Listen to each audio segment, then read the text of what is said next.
Guys, ituro ko sa inyo kung paano nga ang pag-crossbreed ng orange sa papaya. So, una lamang nga ay maglagay lamang tayo ng toothpaste dito nga sa orange. At pakatapos nga ipahid lamang natin ito dito ng mabuti at ikat na nga natin itong papaya. Ayan, at kaskasin lamang nga natin ito. At sunod nga tsaka natin ito ilagay dito sa lupa. At tsaka natin ilagay itong itlog dito nga sa papaya. At ilagay na nga natin itong orange na nilagyan natin ng toothpaste. At pakatapos nga itabunan na nga natin ito ng lupa.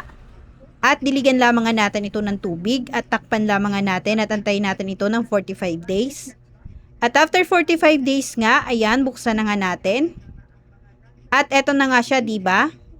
Subunutin mo na nga natin ito dito sa lupa para makita nga natin kung ano nga ang naging resulta niya. Ayan. At eto na nga, nagkaroon na nga ito ng ugat at nagkaroon na nga ito ng dahon. At hindi nga dito nabulok ang ating orange. Ayan, hugasan muna nga natin ito ng mabuti para makita nga talaga natin kung ano nga ang naging kinalabasan niya. At eto na nga siya, diba? So, pwede na nga natin itong ilipat ng lupa o kaya naman nga i-transplant. Ayan, ilagay lamang nga ulit natin siya dito sa lupa. At tabunan lamang nga natin ito ng mabuti. At ayusin natin. At diligan lamang nga natin ito ng tubig. At antayin lamang nga natin ito ng 235 days. After 235 days nga, ito na nga ang kanyang bunga.